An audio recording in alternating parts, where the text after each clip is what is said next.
Bismillahirrahmanirrahim. Assalamualaikum semua. Selamat malam. Okay, so hari ni kita nak bincang 3 topik iaitu khauf dan rajak, wasatiyah dan juga fiqh al-awlawiyat. Okay. Yang pertama, kita terus pergi ke khauf dan rajak. Okay. Nanti saya akan share nota ni esok. Saya tak boleh share malam ni tau. Saya tak boleh share malam ni sebab nak beri laluan kepada sesuatu. Okay. By the way, kalau korang nak jadi admin SPM Netik untuk tahun 2022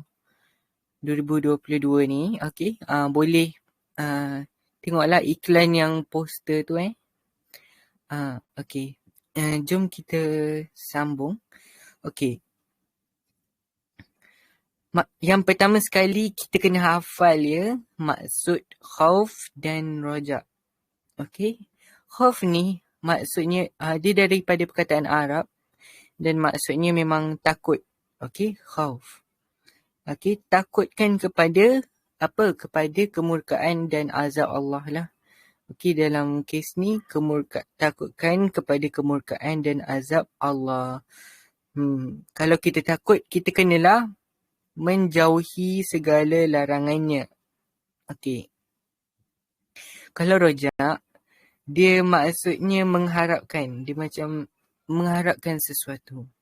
Okey. So, maksudnya rojak ni, kita nak harapkan apa? Kita nak harapkan keredaan Allah. Okey. Macam mana kita nak mengharapkan keredaan dia? Kita kenalah laksanakan segala perintahnya. So, maksudnya, cara nak hafal, khauf tu takut. Okay? Takut apa? Kita takut kemurkaan Allah. Okay? Macam mana kita nak tunjuk yang kita takut? Okay? Kita kenalah jauh daripada segala larangannya. Okay. Sekejap. Okay. So, yang seterusnya adalah rajak. Macam nak hafal, rajak kan mengharapkan, kan? Kita nak harapkan keredaan Allah. Macam mana kita nak harapkan keredaan Allah? Dengan melaksanakan segala perintahnya. Okay. Kita teruskan. Contoh khauf dan rajak yang diamalkan oleh Rasulullah. Yang ni antara soalan yang boleh keluar juga dalam SPM nanti. Okey. Contoh pertama, dia berkaitan dengan solat sunat gerhana matahari. Okey. Sorry, malam ni saya macam terbatuk-batuk sikit sebab cuaca sejuk. Okey. So,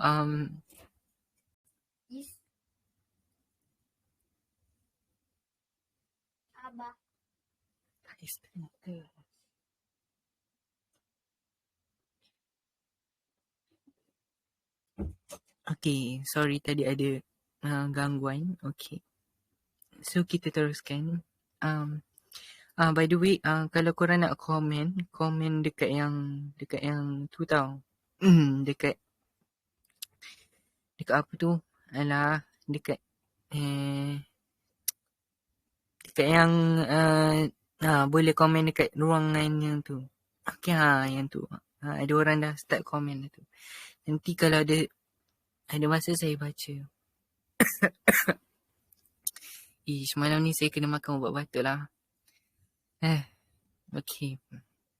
So, okay, contoh pertama adalah solat sunat gerhana matahari. Okay, Rasulullah lakukannya dengan khusyuk.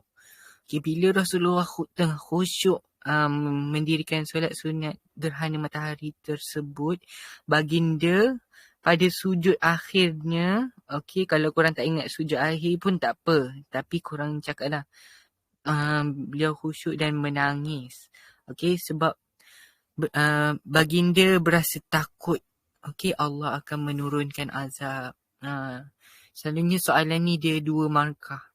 Okey, kalau dia 4 markah, dia mesti minta 2 contoh. Okey. Okey. So, contoh kedua. Okey, Anas meriwayatkan bahawa Rasulullah pernah menziarahi seorang lelaki yang sedang terlantar. Yang kedua adalah Rasulullah menziarahi lelaki yang terlantar. Okey, Rasulullah bertanya tentang perasaan lelaki tu.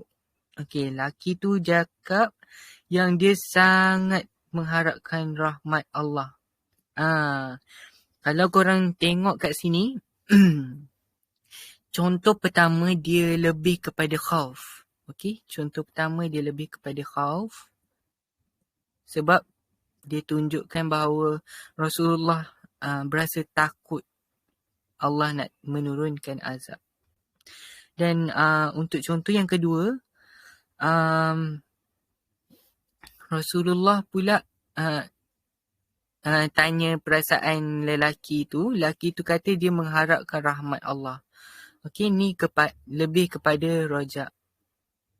Yang ni just information korang lah. Okey. Sekejap, saya nak check sound quality saya. Saya kena sentiasa check sebab dia tak ada. Okey. So, jom kita continue.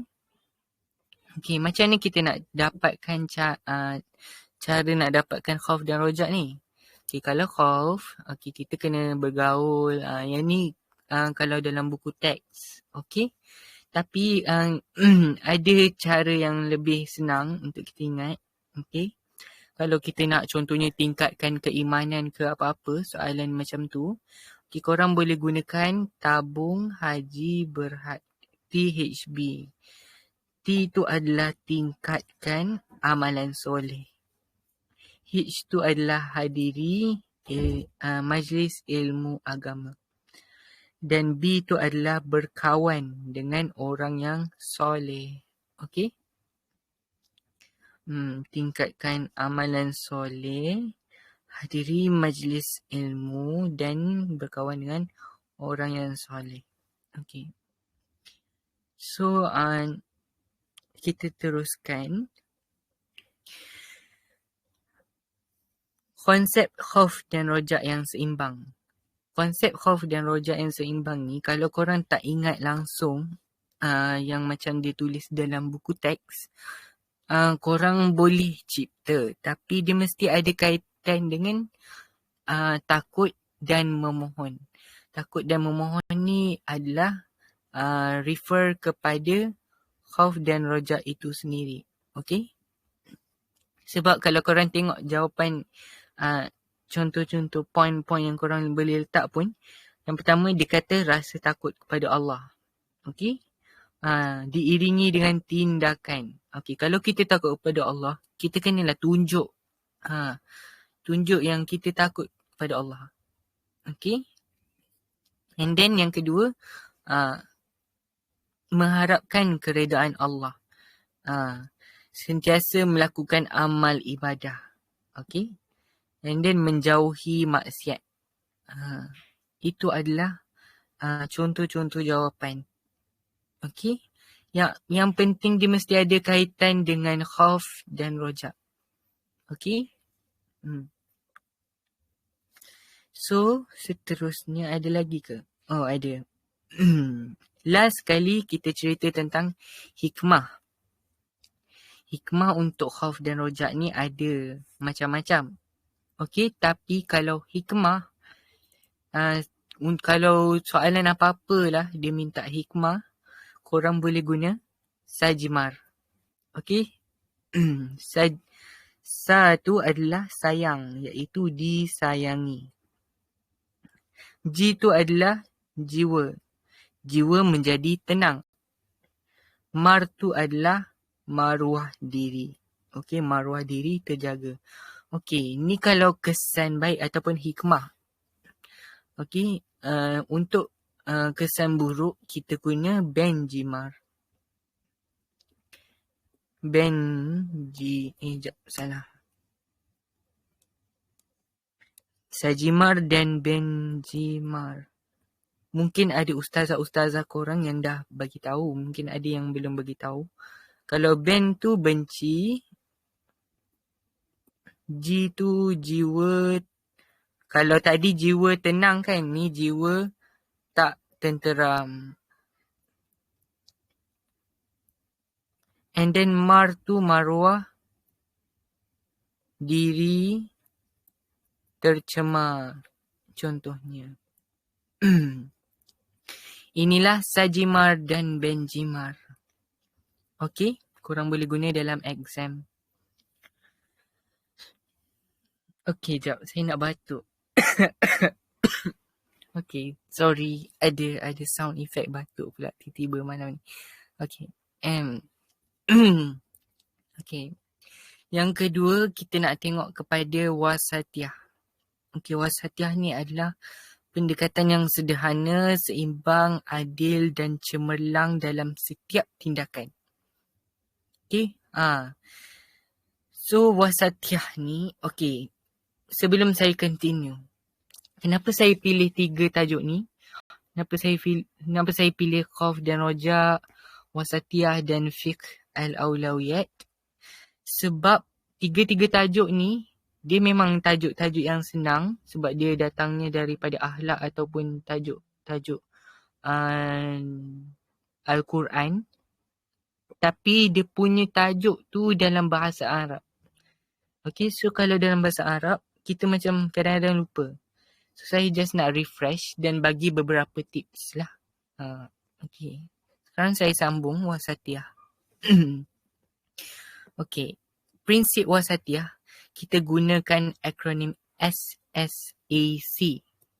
Suka hati korang lah nak letak SSAC tu apa. Tapi, kalau saya letak, saya suka air coke. Itu adalah contoh SSAC punya akronim. Sekejap, saya nak baca saya nak baca korang punya komen. Kejap.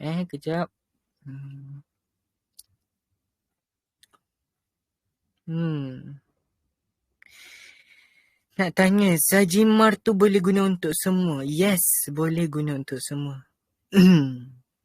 Okay. Sajimar boleh guna untuk semua. Wasatiyah ni, tak silap saya form 4.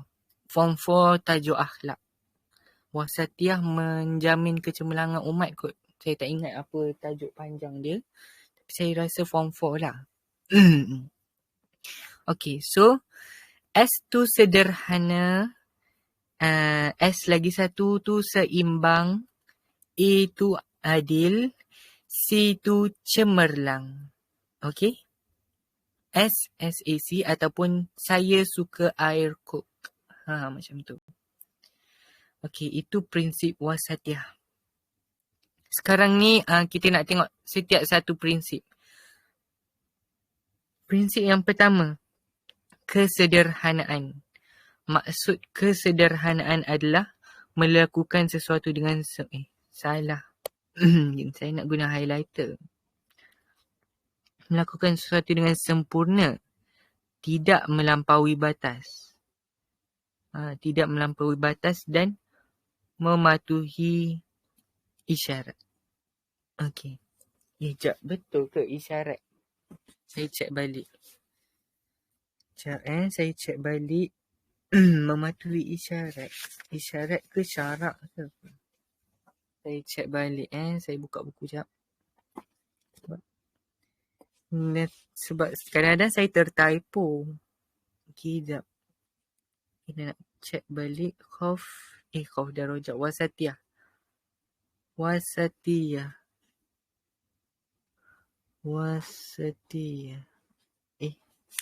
Orang kurang punya. Wasatiyah menjamin kecemerlangan umat. Okey. Kesederhanaan. Bukan isyarat ya. Mematuhi syarat. Okey. I tu buang isyarat. Okey. Syarat je. Okey. Aspek kesederhanaan. Contoh-contohnya. menunaikan tugasan dengan sempurna dan penuh tanggungjawab. Dia macam, kalau korang perasan, ada perkataan sempurna. Sempurna ni daripada mana? Daripada sini. Sempurna. Okey. Yang kedua, memenuhi syarat dalam menunaikan tugas, mematuhi arahan dan prosedur dalam menjalankan amanah. Tengok, syarat ni pun ada daripada perkataan ni. Syarat. Okey.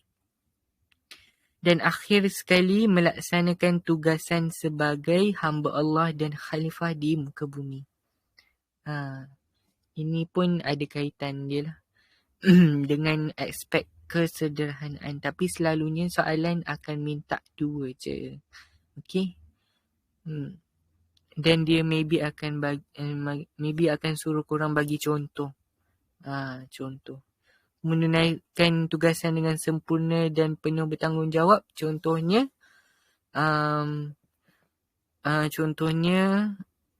melakukan sesuatu perkara sehingga proses atau prosedur telah tamat. Okey. Itu contohnya. Contoh kesederhanaan. Okey.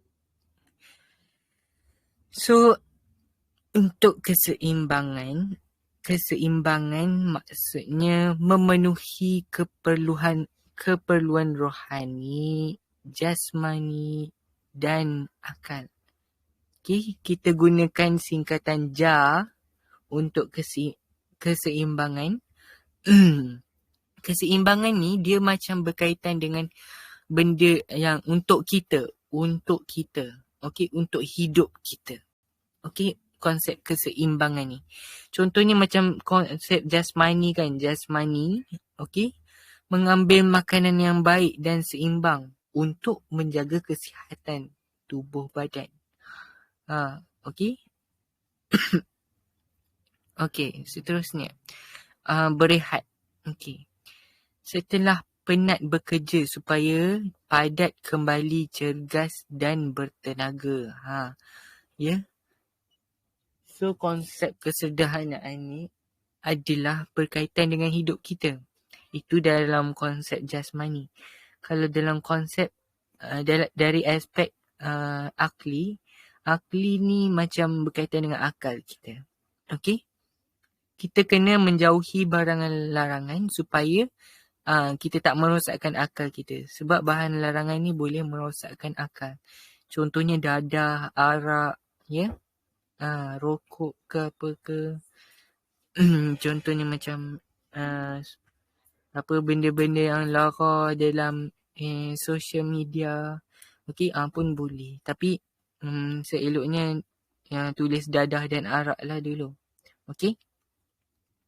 Seterusnya, yang kedua, menggunakan akal sebaik-baiknya untuk meningkatkan ilmu.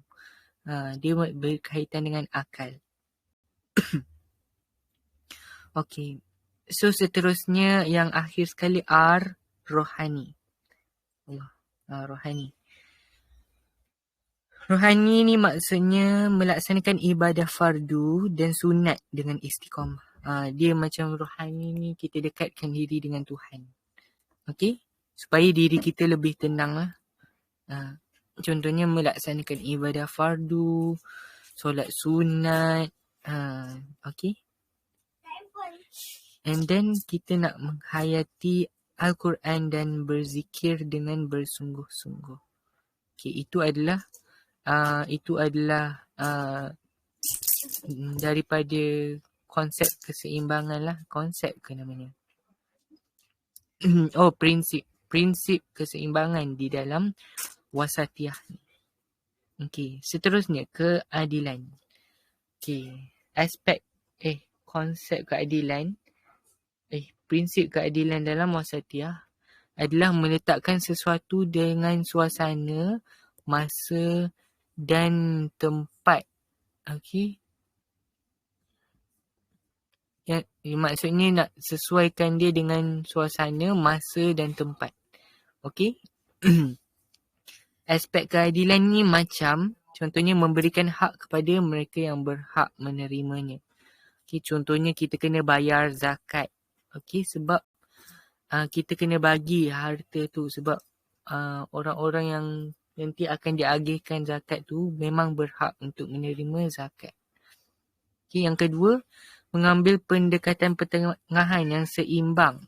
Okay, secara hikmah antara dua perkara yang ekstrim. Dua perkara yang ekstrim ni sebenarnya dia letak dalam buku teks, tapi maksud dia adalah dua perkara yang sangat ketara. Okey, kita maksudnya nak seimbangkan dia, kita ambil pendekatan yang seimbang, pendekatan pertengahan yang duduk kat tengah-tengah. Contohnya ni ada ni satu masalah. Okey, kita ambil pendekatan pertengahan. Dua masalah ataupun dua perkara yang ekstrim. Kita ambil yang ni barulah adil. Maksudnya kita settlekan yang ni dan yang ni punya masalah. Okey, pendekatan pertengahan. Okey, seterusnya kecemerlangan. Okey, yang akhir sekali adalah prinsip kecemerlangan dalam wasatiyah. Kecemerlangan adalah pendekatan yang terbaik dalam melakukan kebaikan dan mencegah kemungkaran serta berkeyakinan teguh kepada Allah. Okey? Itu adalah kecemerlangan. Okey, kecemerlangan ni adalah untuk mencegah diri daripada melakukan kezaliman, kefasikan dan kekejaman. Okey. Kedua, menggunakan kekayaan di dunia untuk mendapatkan keredaan Allah. Ya Allah. Yang ketiga, melakukan semua tugas dan pekerjaan dengan ikhlas kerana Allah. Itu adalah ciri-ciri ummah yang cemerlang. Tapi, saya ada satu formula lagi. Kalau ciri-ciri ummah yang cemerlang, kita boleh gunakan satria.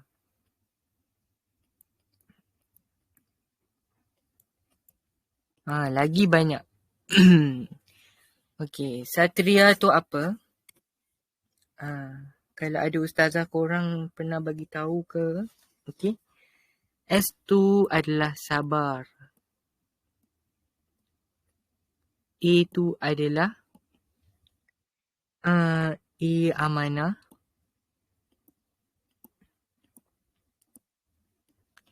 T adalah tabah ataupun tawakal. Okey, nak tulis tawakal boleh, nak tulis tabah pun boleh. R tu adalah reda. Kita eja reda R-E-D-A je. Dalam bahasa Melayu memang reda R-E-D-A sahaja. I ialah ilmu ataupun ikhlas. Ikhlas melakukan apa-apa pekerjaan. Dan huruf A lagi sekali adalah akhlak. Akhlak mulia. Ini adalah ciri-ciri ummah yang cemerlang. Satria. Okey? Yang ni notes tambahan tau. Nanti saya takkan share yang ni. So, korang boleh salin lah. Salin ataupun screenshot. Okey, kejap. Saya nak baca komen. Saya save recording live ni. Nanti bila-bila masa korang boleh share dekat dalam grup kelas korang ke. Share dengan ustazah ke. Ustazah boleh share dekat murid korang. Okey. Sekejap. Suara saya jelas ke tak ke macam rosak-rosak? Okey je. Dia tak ada terpecah-pecah ke? Nanti saya share notes Anis. Nanti saya akan share. Tapi saya tak boleh share malam ni. Saya kena share esok pagi. Macam robot sikit. Suara saya memang macam tu. Bukan apa sebab saya nak terbatuk. Saya nak terbatuk. Tapi saya tak sihat sikit. Bukan tak sihat. Dia macam saya sensitif kepada keadaan sejuk. Jadi saya macam terbatuk-batuk sikit malam ni. Nanti saya makan ubat lah. Okay. Okay. Okay, dah ada orang screenshot dah tu, Satria. Okay, jom kita teruskan. Okay, itu adalah untuk topik kita apa tadi? Wasatiyah. Okay, wasatiyah tu ingat SSAC. Saya suka air kok. Okay, sederhana, seimbang, adil, cemerlang. Okay. Seterusnya, fiqh al-awlawiyat. Okay, ada orang tanya tentang apa tadi? Topik yang pembahagian harta. Saya belum buat lagi. Mungkin lepas ni saya akan buat dan saya akan share. Saya akan buat live ke apa. Dan saya share nota. Okay.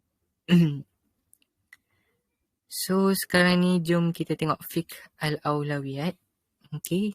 Benda yang terakhir kita akan belajar malam ni. Tengok. Agaknya nanti kalau saya jadi seorang ustaz ke apa ke kan, saya ajar 3 topik je dalam satu kelas. Sekejap je. Saya ada akronim lagi. Kelakar tak? Okay. So malam ni korang dapat 3 ilmu ni. Dapat Khauf Rojak, Wasatiyah dan Fiqh Al-Awlawiyat. Jom kita tengok. Fiqh Al-Awlawiyat ni maksudnya dia dalam exam memanglah tajuk dalam buku teks dia tulis apa? Apa tajuk Fiqh Al-Awlawiyat tu? Mana pergi buku saya? Oh my god. My book. Where are you? Ini dia. Okay. Jap. Jap.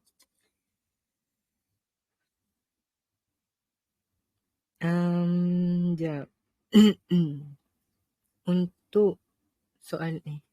Tajuk dia adalah memahami keutamaan dalam tindakan. Memang tajuk dia macam tu, tapi dalam exam nanti dia takkan cakap macam tu. Dia akan tanya, apakah maksud fiqh al-awlawiyat? Dia nak dia nak gunakan istilah fiqh al-awlawiyat. Okay? Nanti korang jawablah. Mengutamakan perkara yang sepatutnya didahulukan berdasarkan prinsip syarak. Itu je jawapan dia. Ringkas je. Seterusnya, bidang pelaksanaan kita gunakan akronim SAPI. SAPI, kelakar pula. Okay. So, SAPI, S adalah syarak, A amalan, PI adalah pemikiran dan ilmu, ataupun kalau terbalikkan pun boleh, ilmu dan pemikiran. Okey, apa kepentingan kita belajar fiqh al-awlawiyat? Kita nak memastikan tindakan manusia terkawal dan sistematik. Sebab kita dalam fiqh al-awlawiyat ni kan, kita akan mengutamakan perkara yang sepatutnya. So, hidup kita akan menjadi lebih sistematik lah. Tengok, kita highlight ni. Lepas tu, dia akan membuahkan hasil kerja yang berkualiti dan efektif. Okey. Seterusnya dia yang paling senang mengamalkan semua tuntutan Islam lah, mengikut susunan yang tepat. Okey, susunan yang tepat sebab kita fiqh al-awlawiyat ni kita nak menyusun perkara mengikut prioriti dia. Okey, mengikut dia punya keutamaan dia. And then mewujudkan kesejahteraan sosial. Yang lain tu bacalah sendiri. Okey. Ambil yang senang-senang je. Nanti saya share nota ni pagi esok ya. Dalam pukul...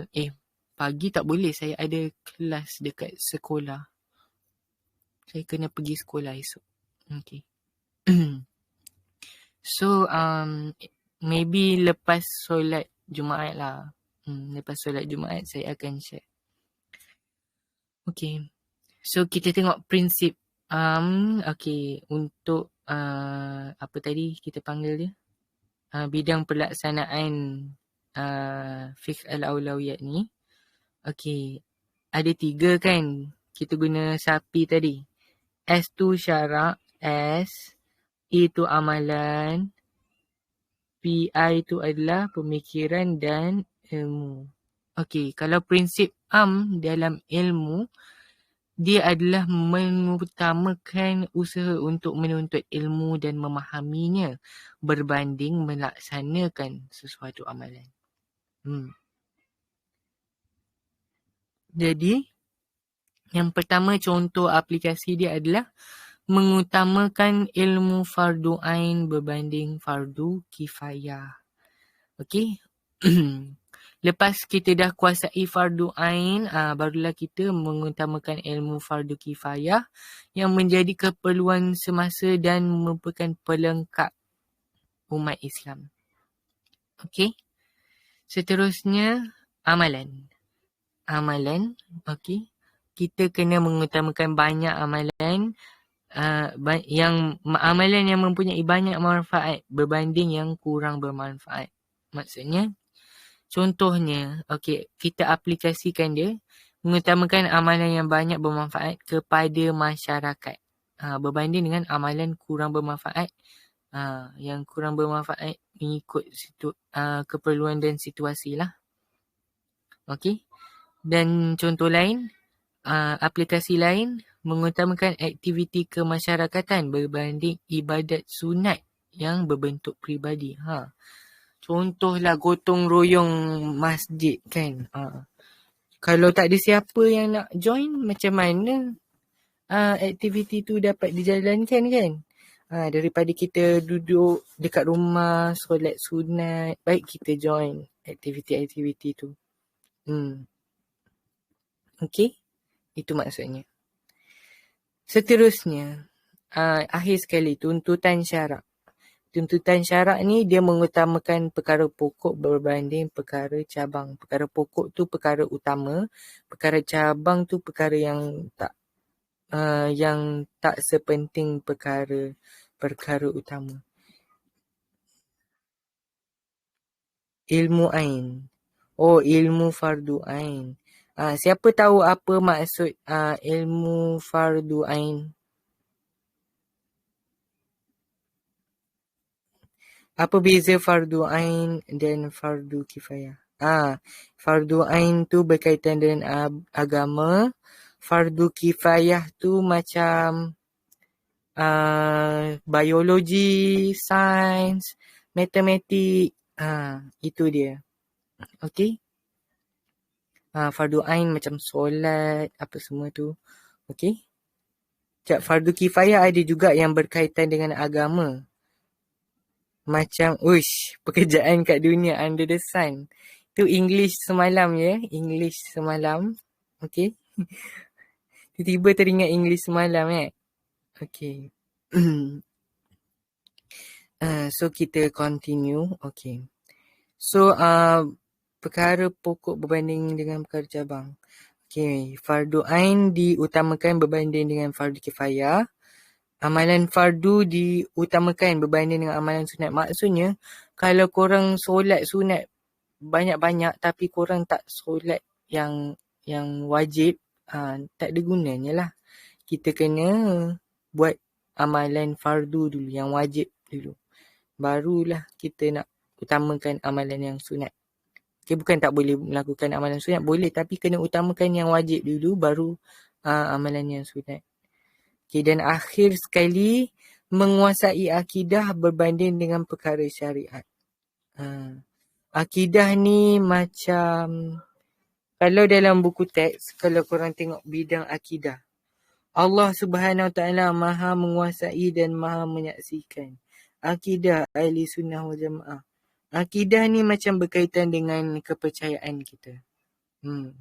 Kalau syariat tu nombor 2. Sebab apa? Kita kena percaya dululah. Percaya dengan jalan yang lurus. Okay? Islam, ahli sunnah wal jamaah. Barulah kita belajar syariat di dalam ni lah kita punya ahli sunnah wal jamaah ni. Okey. Okey. So saya rasa itu je untuk sharing saya. Ada 3 ya kita dah belajar. Khauf dan raja, wasatiyah dan fiqh al-awlawiyat. Okey. Dan saya ada sertakan beberapa akronim. Sekarang saya akan buka peluang korang untuk open mic. Okey. Jadi saya nak open mic seorang-seorang. Salah tekan. Astaghfirullahaladzim. Okey, saya dah allow to speak. Kalau ada apa-apa soalan, boleh letak dekat ruangan komen tu ataupun raise hand. Okay, allow to speak. Okay, saya dah allow to speak. Boleh buka mic dan bertanya.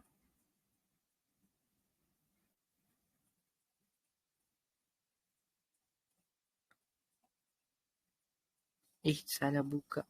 Okay. Okay, Mak. Kalau dah tak ada, saya nak tengok ada berapa orang ni. Saya stop sharing sekejap. Sekejap je saya stop sharing. Sebab saya tak boleh nak tengok. Stop sharing. Oh, ada 178 orang. Ada ramai orang ni. Okey. Untuk yang join pada malam ni, okey, insya-Allah, okey, kita doakan sama-sama semua orang akan dapat A+ dalam pendidikan Islam, dan saya harap tips-tips saya ni akan membantu korang lah, okey, untuk menduduki SPM Pendidikan Islam ni nanti. SPM Pendidikan Islam ni hanya masuk dari form 4. Okay. Okay. So nanti maybe next time saya akan buat, insya-Allah lah, insya-Allah kalau berkesempatan saya akan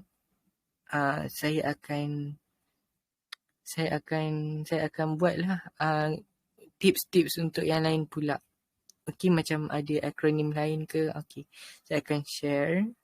Dan mungkin lepas ni kita akan tengok soalan-soalan kebat dan cara-cara untuk kita menjawab soalan-soalan kebat. Okey. Sekian daripada saya. Assalamualaikum. Selamat malam. Terima kasih yang join.